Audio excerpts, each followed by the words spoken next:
Eh ben salut, installe-toi et bienvenue dans cette nouvelle vidéo de Red to Grey. Aujourd'hui, on parle d'une Oris, la Oris Arctix Complication Phase de Lune, une montre magnifique. Eh ben c'est parti.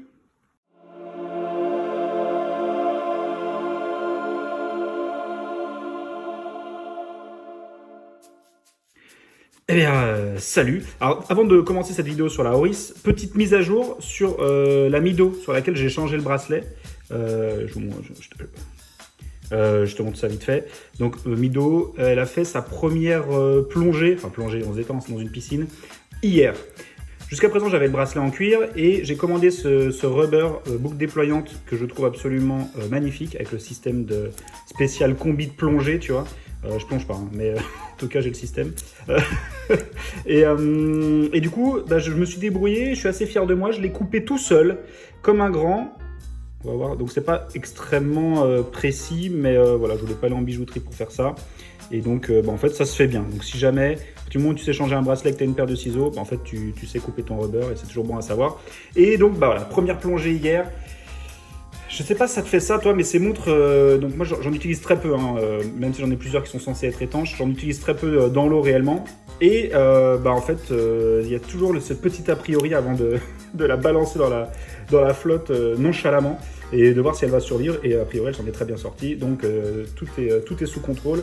Étanchéité 200 mètres, bah, a priori, en tout cas, dans les 2 mètres d'une piscine, ça n'a pas posé de problème. Donc, c'est une bonne nouvelle. Mais c'est pas pour ça qu'on est là aujourd'hui. Aujourd'hui, on est là pour parler de la Oris. Alors, je vais ouvrir la boîte, mais comme d'habitude, on discute un petit peu. Très jolie surboîte, très jolie boîte. Oris, il faut savoir que dans ma vidéo dans laquelle je montre le début de ma collection, je parle de seuil psychologique et de première grosse montre. Donc, je vous montrais la Burberry que j'avais payé 500 € à l'époque. Bon, et ben, la Oris, c'est celle que je considère aujourd'hui comme ma première grosse montre. C'est-à-dire celle qui m'a fait sauter un nouveau seuil psychologique, celle qui, tu la vois un jour dans une boutique et puis elle commence à te manger la tête comme ça. Donc un jour, quelques mois après, tu y vas puis tu l'essayes. Ah, l'erreur d'essayer cette montre. J'ai essayé cette montre et 3 mois plus tard, après avoir économisé, je suis allé récupérer cette magnifique Oris. Bon, on y va, j'arrête de discuter. Mais en gros, pardon, je mets un coup dans le cadre une fois de plus. En gros, une nouvelle fois, la notion de seuil psychologique est assez importante dans la collection de montres et bah, c'est le cas pour celle-là puisque c'était la première fois que je mettais entre guillemets plusieurs milliers d'euros dans une montre. On en reparlera juste après, mais voilà. Donc, la boîte est assez élégante.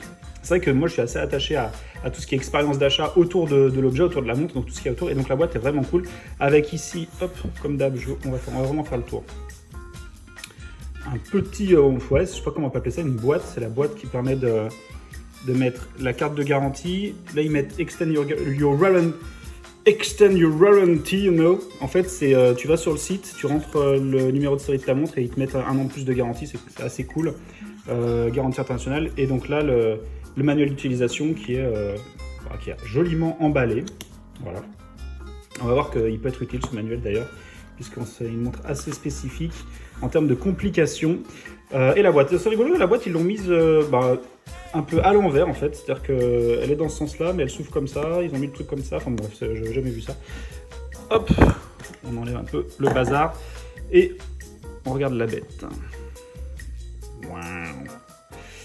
Donc voilà, ils sont sympas chez Oris, c'est qu'ils te filent avec ce petit outil qui permet de changer le bracelet et de la mettre à l'heure. On verra aussi comment tout à l'heure. Et à part si tu as un abruti comme moi qui le fait avec un stylo et qui du coup raye la montre, je te conseille plutôt d'utiliser ça. Ouais, je pense que ce sera plus adapté. Donc en fait non, ça n'a rien à voir. Ils m'ont filé ça parce qu'ils sont gentils, parce qu'ils ont vu que j'étais un abruti, mais c'est pas du tout c'est pas du tout Oris en fait. Je sais même pas ce que c'est PH. Je regarderai. Okay. Si je trouve, c'est écrit en commentaire quelque part. Alors, allons-y. Donc voilà. Une Oris Arctix Complication Phase de Lune, fond blanc.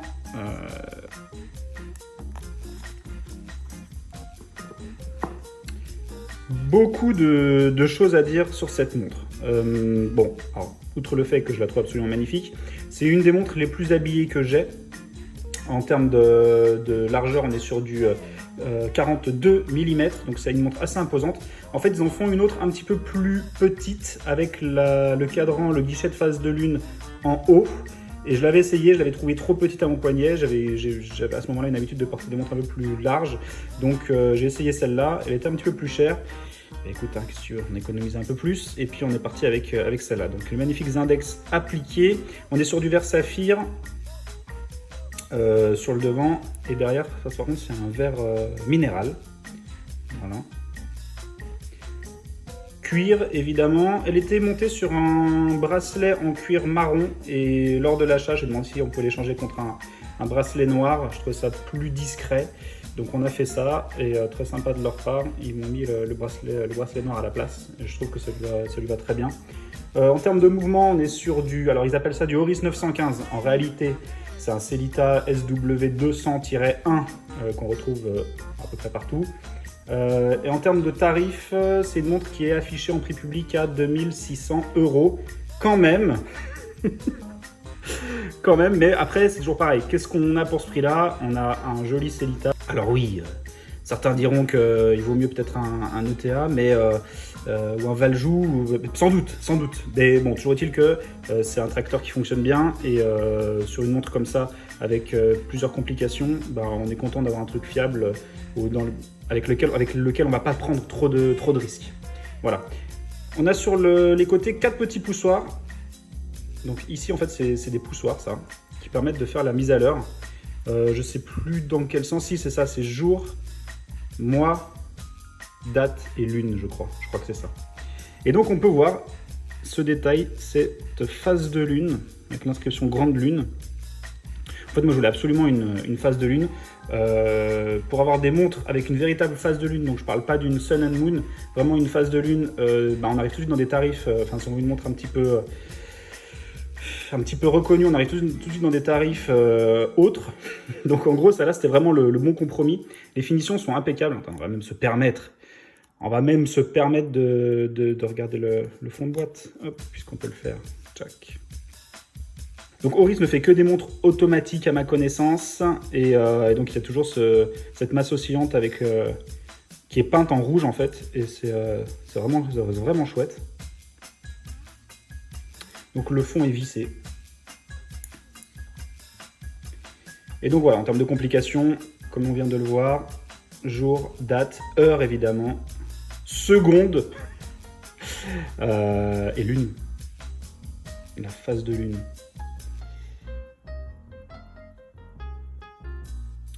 Donc voilà, voilà pour cette Oris. Petit coucou quand même, alors oui, une étanchéité de 10 ATM, de 100 mètres soi-disant. Jamais de la vie je la mets dans l'eau celle-là, c'est hors de question. Petit coucou à Joao qui voulait savoir quand même ce qu'on pensait de Oris. Bon, moi j'en suis hyper content, la montre est fiable, je l'ai depuis 2018, aucun problème à signaler. Alors après, tu disais dans ta vidéo que tu commences à préférer les montres sans date, parce que évidemment quand tu as beaucoup de montres, c'est délicat de la remettre à l'heure. Bon, celle-là, je te cacherai pas que là, je l'ai même pas mise à l'heure, et qu'en ce moment, je la porte pas trop, et que pour mettre à jour la phase de lune, en gros, la technique, elle est simple, hein, c'est que tu vas sur Internet, tu tapes pleine lune, tu regardes depuis combien de jours est passée la pleine lune, tu mets ta montre en pleine lune et tu cliques le nombre de jours qui correspond à rajouter en plus de celle qu'il y avait par rapport à la lune. Cette phrase est beaucoup trop longue, elle ne veut rien dire, mais t'as compris quoi. Donc en gros c'est compliqué, enfin c'est pas compliqué mais c'est long, c'est assez fastidieux. Donc pour une montre qu'on met tous les jours, ça pose pas de problème puisqu'elle garde l'heure. Par contre, effectivement, à remettre à l'heure, c'est beaucoup plus délicat quoi. Il faut se motiver pour mettre la phase de lune à l'heure. Donc voilà, je vais vous montrer à quel point je suis un abruti. Est-ce qu'on va le voir ici là, un jour voilà, je la remets à l'heure avec un stylo et je fais une grosse rayure. Je sais pas si on va le voir. Voilà, alors on la voit bien, on met bien en valeur la rayure là, hein. La lumière est parfaite. Donc voilà, donc ne soyez pas un abruti comme moi, j'ai essayé un peu de la rattraper, donc là j'ai un petit peu rattrapé au Capcode. Ça c'était pas suffisant. Bon, après de toute façon, les montres, moi je ne les revends pas, je les garde, je les porte, donc forcément elles vivent. Celle-là, je l'ai rayée le lendemain de son achat, j'étais hyper content. Je lui ai mis une rayure sur la lunette polie. Oui, parce que c'est ça qui est sympa aussi, c'est qu'on a du poli et du brossé. On a le haut là qui est brossé, ici c'est poli, ici c'est poli. Enfin c'est... Allez, le petit coup sur le verre. Non mais bon voilà, non mais voilà, les montres elles vivent, hein, elles vivent. Hein. Pourtant j'en prends soin, mais bon voilà. Bon écoute, j'espère que cette vidéo t'a plu. Comme d'hab, si c'est le cas, n'hésite pas à mettre un petit pouce bleu, hein. On est dans le jeu des youtubeurs. Un petit pouce bleu et puis de t'abonner à la chaîne si jamais ça te plaît. On a fait à peu près le tour de cette Oris Arctix Complication fond blanc. Elle existe également en fond noir et tu peux la trouver en occasion aux alentours de entre 1005 et 2000 euros, ça peut se trouver. Et si jamais tu as des questions, n'hésite pas à me les poser en commentaire. Mais voilà, j'en suis vraiment content. Je te dis à très vite pour une nouvelle vidéo. Et voilà, salut!